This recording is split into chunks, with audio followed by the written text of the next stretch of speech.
What's going on, Paisanos? V here, coming at you guys, well, doing a market watch today. Listen, Paisanos, before I begin with this video, I just want to say, if you're not subscribed to the channel, you might want to be subscribed, because later on today, I'm going to be having a video coming out talking about a tournament this Sunday that I'm going to be hosting. We're going to have a cap limit on it, and I'll discuss that all in the video. So once again, check out my channel later on today with information about how you can win yourself a Toon World Extravaganza playmat, as well as a New York Comic-Con playmat. Free entry will be happening this Sunday. So once again, like I said, make sure to subscribe, and let's get into the video, guys. Looking at Phantom Rage, it's looking like a crazy set. I mean, not only with the set itself, more than likely change the way we currently play the competitive game, but it will change a lot of cards in this market. And in this video, we're gonna go on and talk about it. Common question of the day, though: what is your favorite card out of Phantom Rage? I mean, there's a lot of great cards in this set, and I feel like if you ask each play in this game, they're more than likely going to have different answers. So once again, let me know in the comment section down below, what's your favorite card, why, and what deck are you looking to play post Phantom Rage format. Paisanos, this set is realistically going to be a lot of money. And what I mean by that is, not necessarily the front end part, where you're looking at Alpha the Master Beast pre-selling for $96, or Divine Arsenal Zeus Sky Thunder $85, Phantom Knights of Torn Scale $56, Tri Brigade being roughly around $36, and Mutants in here, which I'm not sure if it's going to be good or not, but hey, Mutants in there. You got Dogmatica, Ashiana, a card that Dogmatica players might or might not need. I think it's at least a one of. Ultimately, there's a lot of good stuff in Phantom Rage. It's going to have, obviously, Alpha, which is going to greatly increase the well, this card's going to greatly increase a lot of decks that needed that power boost right now in the game. You're going to have Tri Brigade, which obviously is going to be going good with Zoodiacs. You're going to even have Prank Kids, Meow Meow Mew. Guys, stay to the end of the video. I'll give you what I think is going to happen as far as the Starlight Rares in the set. I think we almost, for the most part, can guess the Starlight Rares with pretty good accuracy. And once again, at the end of the video, I'll come back to this set and we'll talk about it. But the reason I want to start this video talking about Phantom Rage, obviously, is because what's it going to do to decks like Zoodiac? In fact, prices of Zoodiac are going up, even though they're not, I mean, they've been out for a while. I mean, 2017 Zoodiac Thoroughblades are $12. You got the Ultra Rare Original Print coming out of Raging Tempest. That's a $14 card. And the reason why is because Zoodiacs are going to get a boost from Phantom Rage. Well, okay, this is the front end stuff. You're looking for like Zoodiac Core, you're easily going to look at a card like Thoroughblade and go, wow, that's a lot of money for this card. It's an ultra rare. Market price showing the card be roughly around $7, and it's just about double that. And it quickly hits $17, Paisanos. This card is not joking around. In fact, Zoodiac as a core is starting to get up there in value again. But that's not something I want to really focus you guys on, because once again, I always tell you guys, don't look for the value in front of your face. Never do that. Look for what everybody's not looking for, and it's very important. You see, everyone that's looking to play Zoodiac, everyone's looking to play Zoodiac Tri Brigade, is missing a key important card that is slowly being bought out of the market. Obviously, once again, Zoodiac Thoroughblade is one of those cards, but more importantly, Pada Abyss Ultimate Rare. Pada Abyss Ultimate Rare, coming out of Elemental Energy with a $165 market price, is down right now. It's roughly around $120 for a German version. If you want to let you play first edition version, it's roughly around $130. There's another 2 copies. Hold on 1 second. Let me refresh the page, because I don't think there are another 2 copies. Okay, yeah, there aren't those 2 copies, because I bought those 2 copies. I recently bought 2 Ultimate Rare Pada Abyss. When I mean recently, I mean like right before I made the video, I went and bought 2 of these because I didn't have any. And the next price point for Unlimiteds and first editions are roughly around $175. I just want to throw in there, Paisanos, the fact that Pada Abyss Ultimate Rare, if you are looking to get a max rarity Zoodiac core, this card is going to be the card you should really be focusing on. And the reason I'm going to say that, well, besides the fact that I did buy 2 of these cards, is because if you want to get a max rarity version of your deck, Pada Abyss is going to be one of those cards that's going to hit insanely higher numbers as time goes on. And of course it is. I mean, we can all understand the fact that it says Pada on it. Anything that says Pada in this game that has an Ultimate Rare printing, more than likely is going to go high in value. Pada Duality, Pada Zeiss, Pada Abyss, soon to be hopefully Konami, Pada Extravagance Ultimate Rare, we'll see. But looking at Pada Abyss, seeing as the fact that this card is, I mean, yeah, it's lightning play first edition 130, but then once again, it's going to be hitting 175 relatively soon. Just want to throw it out there. I locked in my 2 copies, like I said, before I started this video. I did it before I started this video, because I did a video, and I waited a day. More than likely, this wouldn't be here anymore. Then we have Prank Kids. The Prank Kid core, not too long ago, used to run you about $25. At the cheapest price point, you could buy the entire core of this deck for $25, and you would be laughed at.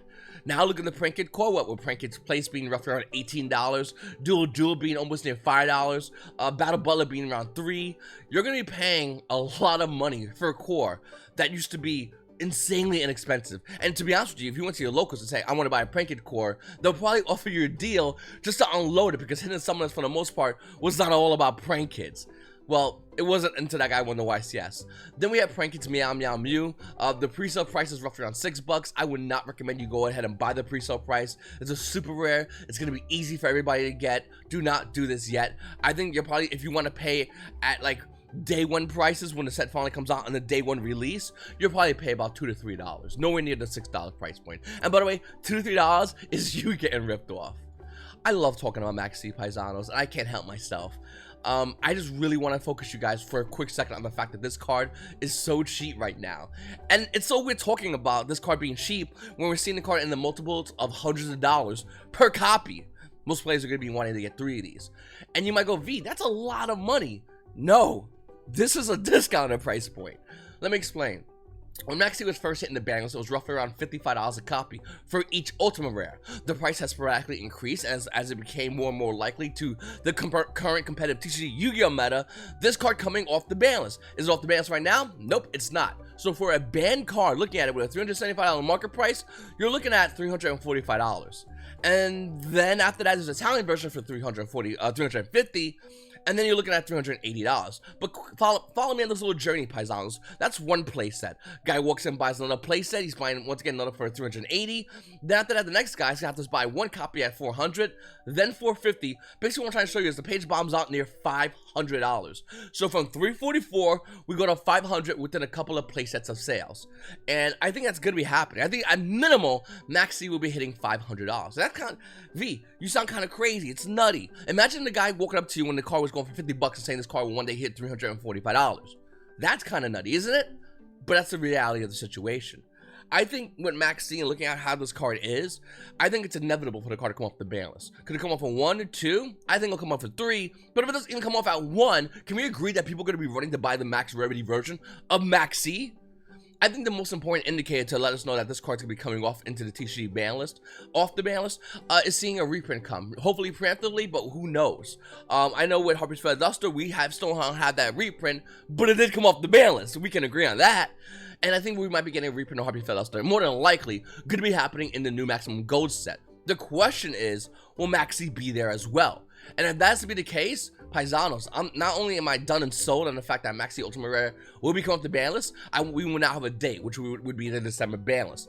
I think Konami would want to wait till afterwards, maybe around February, March, for that ban list, in order to have the card come off the ban list with the release of the new card to help stop all hand traps. But we're still gonna have to see. And if it comes off the December bans, I'm not gonna be surprised. For anyone that's saying this card would never come off the bans, who has Maxi PTSD, all I gotta say is, I need to be right one time. You need to be right all the time. Good luck with that.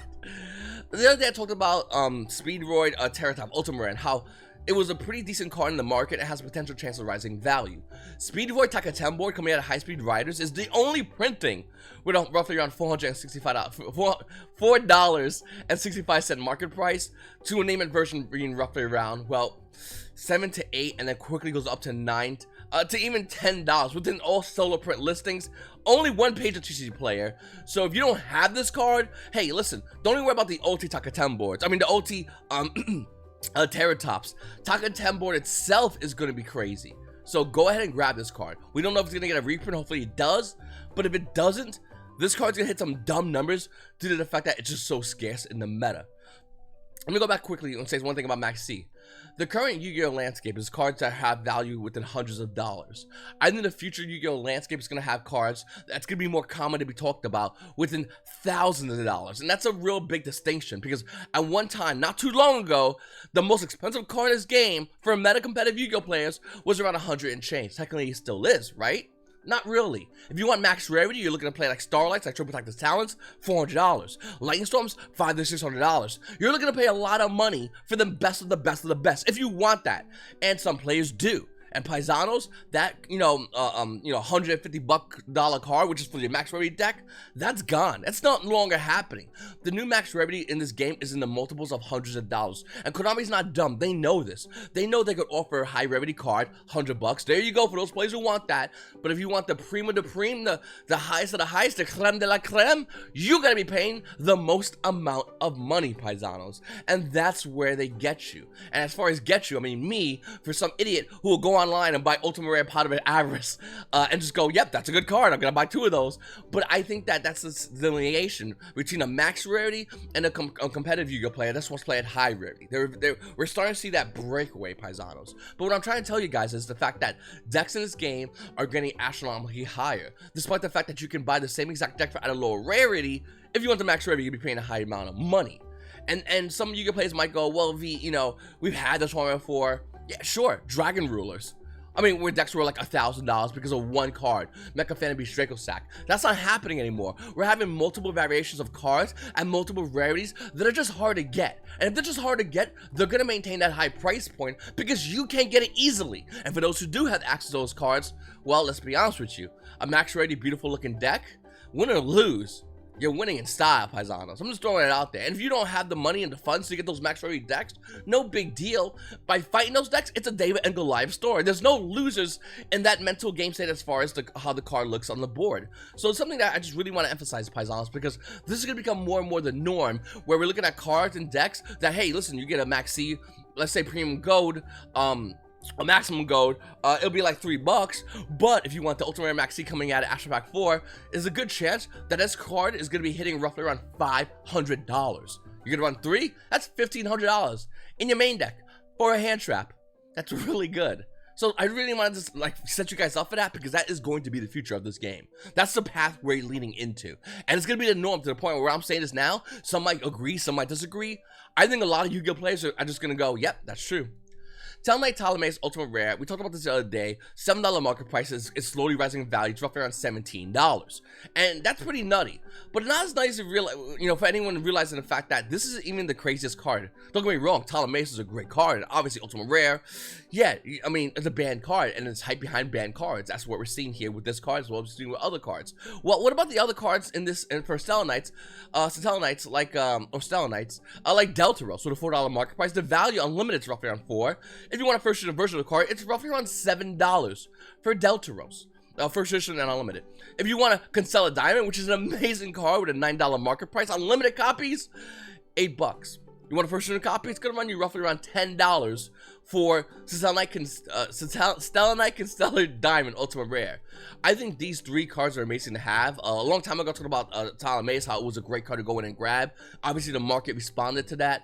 But looking at Deltaros and looking at Constellar Diamond, these are also great cards that the market just doesn't know about yet. Or just don't realize the fact that if one goes up in value, by proxy, the other high value cards will more than likely follow suit.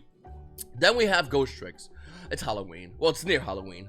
Ghost Tricks. Listen, Ghost Trick Lantern only has 2 printings. An original print in Shell Specters, which is $7, and a 2014 Megaton version, which is around $7. I don't know, just Halloween. I really want Ghost Tricks to become meta. Or realistically, hold on a second, Paisanos. I want it to be like a November ban list instead of a December. But during that November ban list, Konami just releases a card by like before in October. Like, let's say you have a set like around, I don't know, October 15th. And that just makes Ghost Trick tier 1 for like 2 weeks, and then we have a ban list.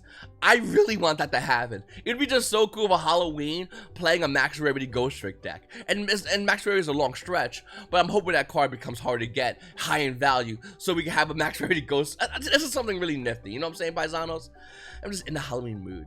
Moon and Glacier, the Elemental Lord from Abyss Rising with a $14 market price, actually is kind of low right now. Nobody's really looking at it. Moon and Glacier on Lightning Play Unlimited is roughly around $10, but if you want a first edition version, it's still only around $11. Moon and Glacier, the Elemental Lord, is a card that obviously is only used in one deck, Mermos / Water / Atlanteans. It does have another printing, but to be honest with you, the printing super rare is easy to get and super rare. But if you want the secret rare, it's not that far of a stretch from the secret rare as far as what you're spending, $10. Listen, I think think Moon and Glacier, the Elemental Lord, is a phenomenal card used in water. Water recently had a bit of support not too long ago, and then kind of fell off the map with the recent ban list. I do think water, any kind of Mermalantian deck list, is going to be really good, and if they want to play the Handloom variant, Moon and Glacier is a card they're going to want to use. Now, let's say that was to be the case. What's going to happen here? Well, can we all agree the fact that a card coming out of Abyss Rising, Secret Rare, go up in value? Yes, it's a one-up, sure, absolutely, but still, not easy to get. And I think that this card right now is easy to get, but ultimately will not be easy to get the minute Yu-Gi-Oh players realize that they can break this card. This card rips 2. How many cards in this game can rip 1 and we call them broken? I'm just throwing out there, Paisanos. It's only going to be a matter of time before people start going crazy over a Secret Red Moon and Glacier, the Elemental Lord. Same with Tempest of Prophecy. Coming out of Return of the Duelist with a $6 market price. The value of this card is roughly around $6. And then there's another set, Unlimited, for about $6.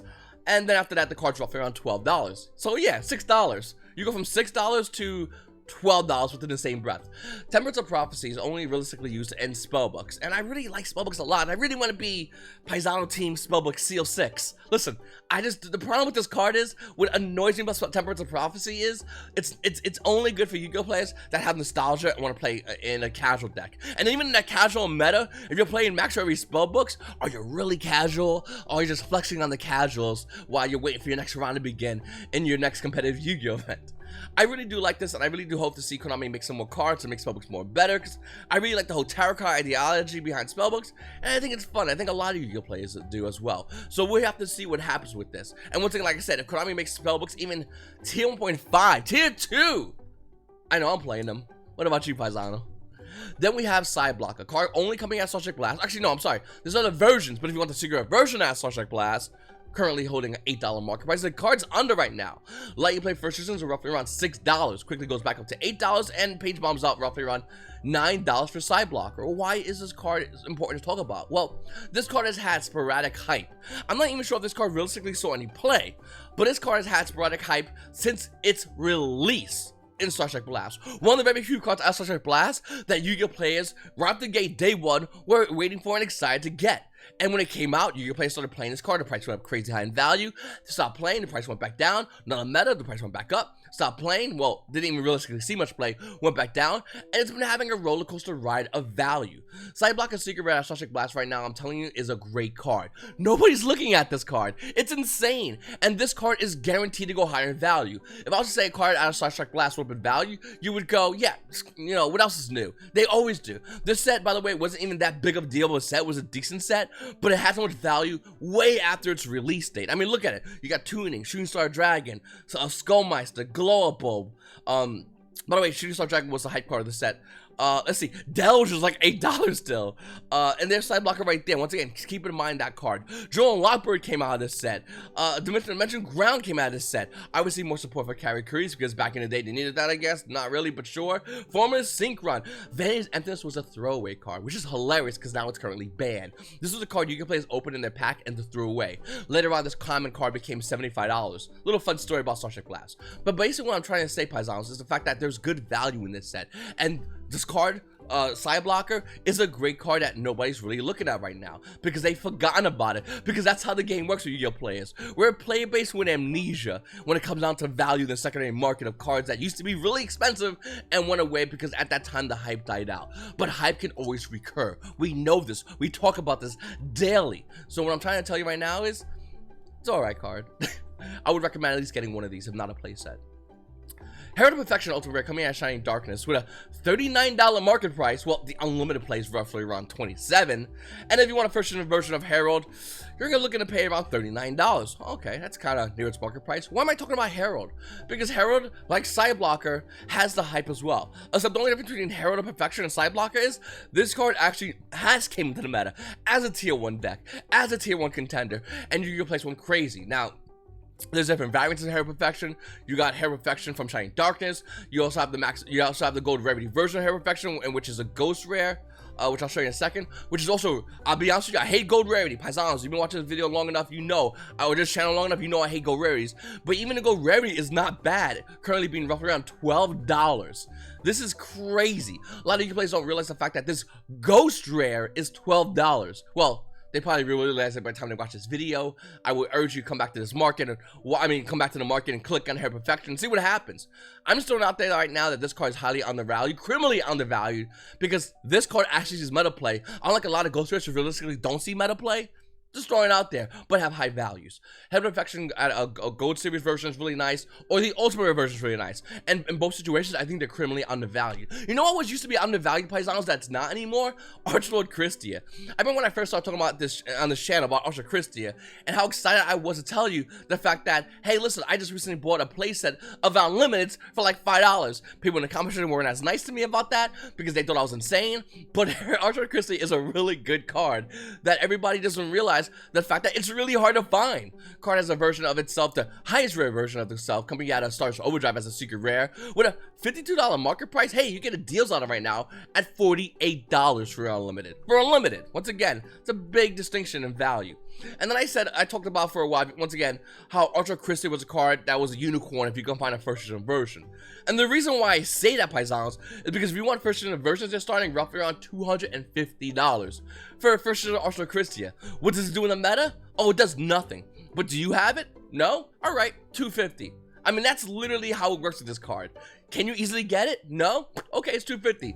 Sucks to be you, I guess. Paisanos, another card that I think is going to be like Archlord Christia in the future is going to be Dark Simorgh. Coming out Stars Overdrive with $11 market price, the value is slowly creeping up. It's roughly around $14, $15. And if you want a first edition version, no big deal. $492.66 plus tax and shipping. Listen, Dark Simorgh is slowly disappearing off the market. And I'm telling you right now, obviously don't buy the first edition version, that's insane. But the unlimited version of Dark Simorgh is so undervalued. And everyone just kind of forgot about it. They're like, oh yeah, Dark Simorgh, that card used to be played back in Stardust Overdrive. Nobody plays that anymore. Sure. The market doesn't care about play or not play. The market cares about only specific parameters. Number one, is it hard for you to get? Cool, it's gonna be money. Number two, seriously, is it hard for you to get? Is there a lot of stock inventory? Can you get access to the card easily at your locals? No matter what locals you go to? No, it's gonna be a lot of money. And number three, Maxi. Looking at Dark Simorgh, I really do feel like this card is going to skyrocket in value, and we're gonna see Unlimiteds hitting triple their price points in due time. So I'm just throwing out there right now. Look at it now, blink again, and then look at it again, because it's not going to be 14 for long. Quackimero Drago, Ultimate Rare coming out of Raging Battles, the Ultimate Rare version, once again, is roughly around $14 in the market price. The Let You Play Unlimiteds are roughly around $12, and if you want a first edition version of Quackimero, it's roughly around $21, which isn't bad, to be honest with you. Quackimero Drago says Dragon on it. It also has a limitation for your opponent that can only, that stops light and dark monsters, so, you know, that's a thing. I think this card is definitely going to see play again in the game. It has sporadically seen play since its first release out of Raging Battle, and will continue to see play. The only question is, are you going to go ahead and grab the Ultimate Rares now, or are you going to be paying premium price? I'm so confident in the fact that this card's going to see play, I'll make that statement, because it's inevitable that this card will ultimately see meta play in the game again. It has sporadically for a while. If you know any Yu-Gi-Oh players that was playing for a while, ask them the history about Quackimero Drago. Specifically, ask them the history about Quackimero Drago, and whether they played against it and smoked people, or got smoked by this card due to the fact that the card has a heavy limitation. Then we have Emergency Teleport, Duelist Genesis, $39 market price, and you wish you could buy it at that low cheap price point, because unlimited versions, they're roughly around $75. You want a first edition version of E-Telly? No big deal, I got you right here, bro. It's roughly around $139. After that one's sold, it's $160. 170, 180. I mean, these are all like, you know, for listings of this card. And listen, E-Telly is a great card. I really do think a lot of Yu-Gi-Oh players that have the first edition versions are very lucky. But for the longest time, Ultimate Rare Unlimited E-Telly was dirt cheap. I should know, I made a video about it, and in that video I told you, hey, listen, I'm gonna go ahead and grab my OT Unlimited E-Telly. It's criminally undervalued. Looking over here, as you know, in Duelist Genesis, what do we see? Well, that version that used to be $39 is now roughly around $75. And this doesn't really stay there long. The price point quickly goes up to $80 for Emergency Teleport. Listen, I know a lot of Yu-Gi-Oh players watch my videos and want to hear about good tips and good hype, and everyone always goes to me, especially when we go back to events. But when we used to go to events, people used to go, V, don't tell me something and that you're not telling nobody. What card should I look at in the market? And I always joke around and say Wabaku Dual Terminal. Obviously, it's going up in value because of that. And once again, I bluntly say afterwards, even after the person I tell, it's a joke. I'm just joking. I don't know. But people actually went in there and bought Dual Terminal Wabaku. Don't ask reasons. It just is what it is, Paisano. Looking at Blue Eyes White Dragon Speedroid Pack 1, I've been talking about this card when it was $75. And this card's not done rising in the market. The Speedroid Tournament Pack 1 Blue Eyes White Dragon with a $200 market price is $325. Once again, it's only one page listing. I'll teach you player. The page bombs out at, well, what little left of the pages, at $700. This card will be as expensive or more expensive than the Speed Duel Dark Duel Stories promo version. Why, you say? Well, once again, the answer is very simple. I'm glad you asked. How hard is it for you to get this card? How hard is it to get this card times 3? Well, if it's hard for you to get, I want it times 3. And in a card like Blue Eyes White Dragon, Yu-Gi-Oh! Players are going to be wanting this, especially collectors are going to be wanting this in play sets. It's inevitable. And I think a lot of Yu-Gi-Oh! Players kind of forgot about that. I think a lot of Yu-Gi-Oh! Players don't realize the fact that hard to get cards, well, especially iconic TV show hard to get cards, they speak to a wider audience. Obviously, there's competitive Yu-Gi-Oh! Players, some are, that are playing Blue Eyes White Dragon. They love the deck, and obviously, if they love the deck, they're going to play it, and they want the best of the best version, because if they're spending a lot of money max rating Blue Eyes White Dragon, there's more than a chance that, even though they're competitive, they don't really care as far as, like, the rest of the meta decks. So, they're going to go spend money. Casual players, of course they love Blue Eyes White Dragon. They watch the show. They don't want to play with those competitive plebs. All they want to do is have a good time playing Blue Eyes White Dragon. Blue Eyes the deck. Hey, if Johnny's playing Dark Magician, I'll play Blue Eyes, and they enjoy that stuff. That's their thing. Collectors don't care about playing Blue Eyes White Dragon. They don't care about playing these cards. The only thing they want is the fact that if it's relative to the show, they will buy it. And when it's hard to get, they will clean the market out. It's only a matter of time before this card is listed in the thousands and thousands and thousands of dollars range. And I'm just telling you guys right now, the fact that the market price is $215 and $224, that's still the low price point of the card. It will go higher in value. Duh. I'm just going out there as well. Once again, I know the last time we saw realistically Blue Eyes support, when Blue Eyes kind of became meta, was in, what, Shining Victories, I believe it was. So I think that was a set. I'm really bad with set names, I'll be honest with you. But listen, I'll tell you right now, if Konami ever did that little game again in which they go, hey guys, here's some more Blue Eyes support, Blue Eyes become at least tier 1.5, or even a Hyper Blue Eyes, just a Hyper Blue Eyes becoming tier 1.5, the value of cards like Blue Eyes White Dragon and Speedroid Tournament Pack 1 will easily be hitting $700. No doubt in my mind. And that will be the low price point. So I asked you guys yesterday, and a lot of you guys told me that you have the Rainbow Dragon Ghost Rare out of Tactical Evolution. It's one of your favorite high rarity cards, one of the most expensive cards in your binder. You know, it's really crazy, Paisanos, for me hearing you guys say that, because I remember at one time, this card at most was like $60 for first edition. I had my playset of the versions I bought at $60. The reason I want to talk about that is because at one time in this game, when you would tell somebody you just dropped $180 on a playset of Ghost Rare Rainbow Dragon, they not only would have laughed at you, but everything you said for a good amount of time at least, they would go, sure buddy, that's the guy that bought Ghost Rare Rainbow Dragon. What do you know? Evidently, a lot. Ghost Rare Rainbow Dragon and Tactical Evolution with a $214 market price on limited versions are $220. In fact, if you want a first edition version, no big deal. It's $340. Well, $341 for one copy of Rainbow Dragon. Whenever you make a crazy bind in the market, whenever you make a bind in the market in general, it doesn't even have to be expensive. It can be low, and nobody's looking at it right now. The ridicule you get today, those people will more than likely not be around in the future when you're selling the same exact card for more than what you paid for the playset, each copy. It's something that I think a lot of players are slowly understanding in the game, and as time goes on, we're gonna get those new players that might still scoff, but in time, they're gonna learn that, well, things could happen like this, and it's gonna become more and more and more and more common as the game progresses away. The collector's market, as every day becomes more and more, well, pronounced within the market, the casual market is slowly going in, and not just cracking packs at Walmart anymore. They're going in and smacking the market upside down, and the competitive market that has always been there, well, we're seeing branches of the competitive market depending on the value they want. Once again, they want to play the Starlight Rares, they want to play the Secret Rares. They're slowly branching off, and we don't know what's going to happen with that market. That's a brand new thing nobody's even talking about right now, because the competitive market and the competitive players are dropping money. That's unheard of, that we haven't seen, well, in a very long time, and they're breaking records on the value of their deck, and as time goes on, they will continue to do so, Paisanos. So, let's talk about Fandom Rage. Oh, before I begin, guys, if you haven't subscribed to the channel already, please make sure to hit the subscribe button, hit the like button, and comment down below. I'm not sure if you're going to answer the comment question of the day, but I'll tell you right now, my favorite card, the comment question of the day is, what card are you really expecting out of Fandom Rage? My answer is going to be a starlight version of Pranket's Meow Meow Mew. And I do think Pranket's Meow Meow Mew will be coming out of out in the set as a starlight rare. I think it would make a lot of sense. I think it's really economical for Konami because it will sell more sealed product, as YGO players will go ahead and buy the crazy high values of the starlight rare, so which are all for the most part crazy high values. And I think what we're specifically going to see is a lot of these cards that people really want would have the opportunity to buy the cards at a high rarity. We've seen it before in previous sets. As time goes on, we're going to continue to see it. As far as like Tri Brigade, I only think they're only going to have one starlight rarity, and that's going to be Tri Brigade. Oh my god.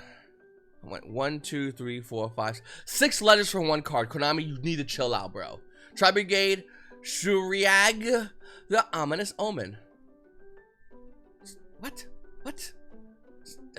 Name your card smaller. Anyway, this will be a starlight rare. No doubt in my mind, that's gonna be a starlight rare.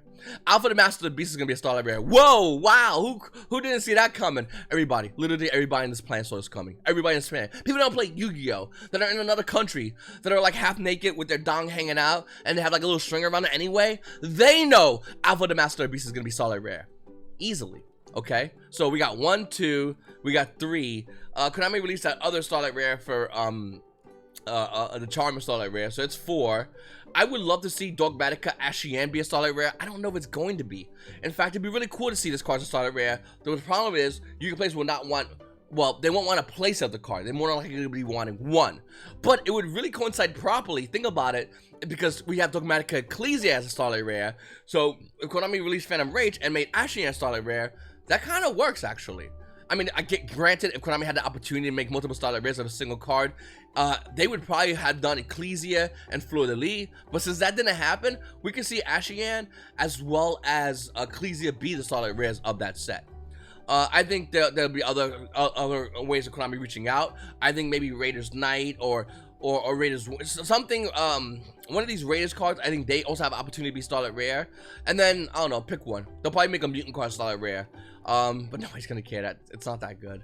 I really want to be excited about mutants. I want to be behind about mutants, and I don't think I'm the only one that wants to have that love for mutants, because, you know, X-Men. But I don't think it's gonna happen. I will say though, one thing about mutants that gets me skeptical, that's still, I'll tell you right now, after Phantom Rage settles and all the prices of mutants tank, I'm gonna go in and buy my mutant core. And the reason why I'm gonna say that is because the creator of the show, Kazuki Takahashi, this also coincides with Hero Plays actually. Kazuki Takahashi is a huge fan of comic books. He loves comic books, and he's a big fan of them. And of course, what's happening with Heroes? Well, Heroes are comic books, aren't they? Well, what happens to the Heroes? They sporadically have seen play since the Yu-Gi-Oh! GX era, when your boy V had a full head of hair, 6-pack abs, looking tan out of my life, looking good. Yu-Gi-Oh! GX Heroes? They've been out since then. It's a long time. It's a very long time. But what I'm trying to say is, being the fact that the creator of the game loves comic book characters like the Heroes, I think, and this is once again my crazy wild speculation, is we'll follow this on the conspiracy Paisano theory, the fact that since that's happening with Heroes, I think mutants aren't done yet. I think this is the introduction of mutants in the game of Yu-Gi-Oh! And they're never gonna go away like Heroes will. I think we're gonna be talking about mutants for a long time. Anyway, Paisanos, I really appreciate you guys watching my videos. It's your boy V, and you Paisanos, you Paisanos have a great day.